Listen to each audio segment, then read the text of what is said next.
What's poppin', everyone? I'm back with more Venomous classics, and I know it has been a avalanche of Venomous classics, but it is a best of 7 that I have been casting. And if you have not seen any of the previous games, I highly recommend doing so. I talk about both of these players' history at great length, and it appears as though this game on Cloud Kingdom is going to be somewhat of a macro game, because we have the Zerg player Life fast expanding, as well as the Terran player Flash fast expanding. And Life is going to scout the fast expansion of Flash and try to pick off this weak worker. Ooh, he gets it.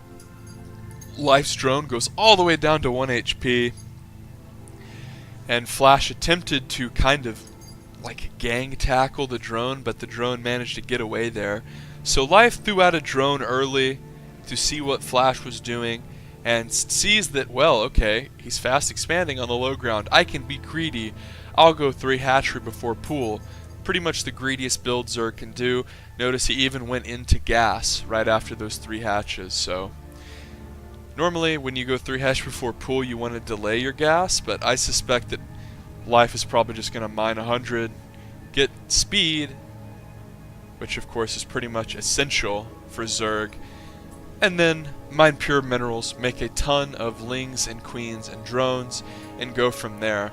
Now you might be saying, Wiley, are you sure this is a Venomous classic? Delayed gas with lings and queens and drones? We might as well be watching Legacy of the Void. Well, this is going to be a little bit different in a lot of ways. And one of the most important ways I want to note right out the gate is the 3 hatch before pool. Now you never ever see this in Legacy of the Void because the Reaper just shits on it. You have to have the pool right after the hatch, because if you don't, the Reaper will devastate you and take you to town, and you'll never ever catch it, especially with the stupid grenade. Of course, Life did manage to mine that 100 gas and start ling speed as predicted, but that 3rd base is going to be up very quickly, and Life is going to have 3 larva production, and that is going to be incredible for him, because he will be able to churn out so many drones. Reactor on the way. It will probably be reactored Hellions here for the Terran player. And notice that because the Reaper was not made, because it's not standard like it is in Legacy, Marines were made. And Marines, of course, are best in the early game when used to deny Overlord scouting. Now, Life tried to send this Overlord kind of further south and then cut it into the safe zone, as I'm pretty sure every single ladder match I played on this map, I sent it straight kind of where he had it going in terms of behind the 3rd base and behind the main, but he sent it kind of southeast and then got it into the dead space and tried to hide it, and he's going to try to kill an SCV here. And Flash lost an SCV earlier. Will he lose one this time? I don't think so. He has a couple Marines out, and that SCV does get pulled away. Mineral trick through. Nice micro there. 7 drones on the way for Life. So it's interesting that Life tried to run his Overlord into the safe space of the airspace, but Flash was already looking for that Overlord, and even though it did kind of make it to the airspace, there was not enough of that airspace for it to get out of range. And that's just one of those very small things in StarCraft 2 where, I mean, Life was probably like 10 seconds away from that Overlord being safe and tucked away. But the fact that Flash killed it means that Life's ability to scout is actually going to be very, very limited. With 4 Hellions out here, he's going to be a little bit pressured to kind of make queens and just worry.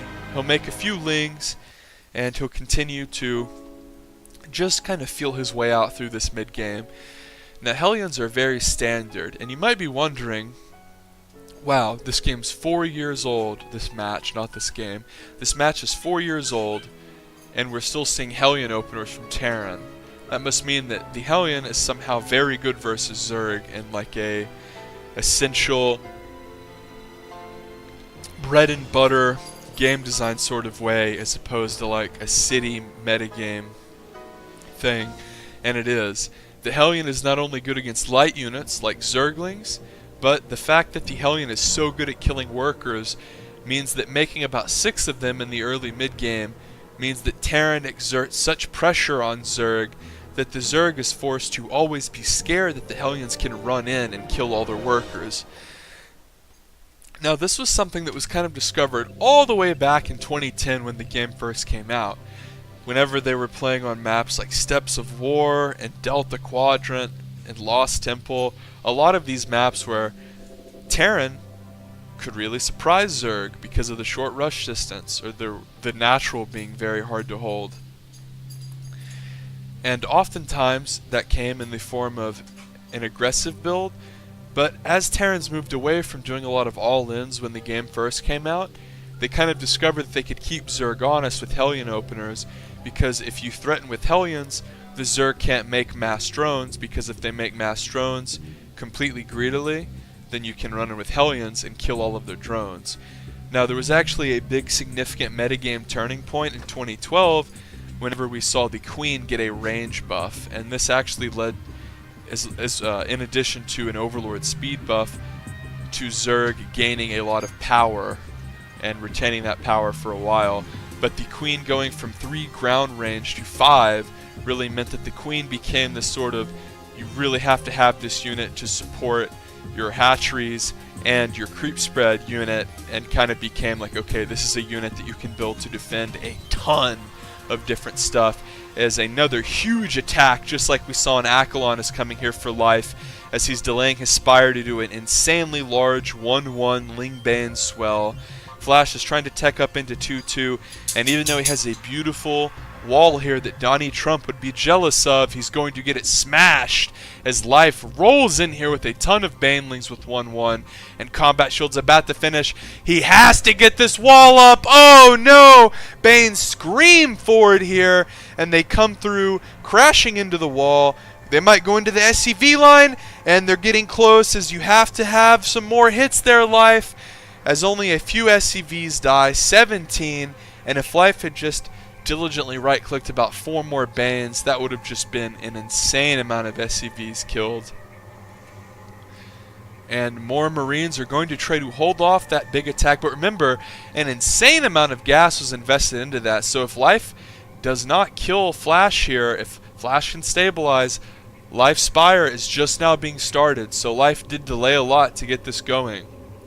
And more Lings are going to come out here as the Widow Mines are inactive because they were just used, and more Banes coming out here, and these are the hits that Life was really looking for, except they weren't.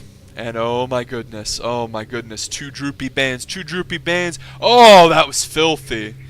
And Life kind of makes like a little smirk there. You can see like, oh shit, I think I just won. And he is managing to break Flash here. Flash has lost 44 workers, and even though Flash has a lot of mines, Flash has not re-established this front door. And Life is just going in and in and in with Ling Bane. And notice that Life's macro is so good that he always has so many Lings and Banes. Even though he massed a ton of them in the early game, as we see, there are so many mines out here where if Life isn't careful and doesn't get detection, then it could get hairy. But again, a lot of SCVs die. It's holy shit. Flash is down to 60 supply. The third had to be lifted. And this is the thing. If Flash retains every base and has like 55 workers and gets his wall back up, it's fine. And he might be able to survive the mutas. But with that many workers going down, remember, Life, even though he was making Lings and Banes constantly, he did put a Spire down after that initial attack. So 11 mutas are on the way.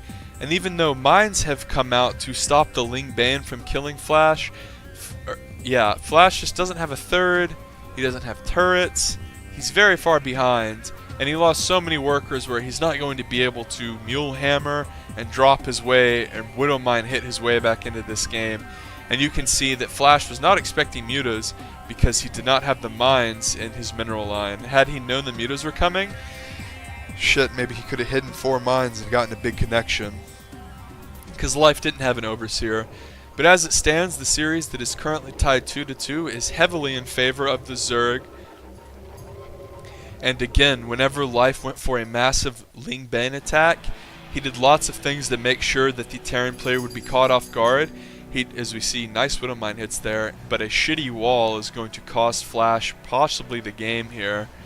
as he is so far behind in supply and in bases, and oh my god, Life taking a Manor Hatch to BM him. So what is a Manor Hatch? It's whenever you're so far ahead of your opponent, you intentionally diss them by building one of your main buildings in their vision, usually at one of their bases, to kind of say, hey, dummy, the game's over, I've already won, it's time for you to leave. And Life is doing that to one of the best players to have ever touched the game, which I think is pretty funny. I'm really into stuff like that, like guys talking shit. This isn't really talking shit in a way, but I mean, this is disrespectful and brazen. And Flash types out there, Life takes the game, he throws down a Manor Hatch, has God to your creep spread. Make sure you subscribe for more.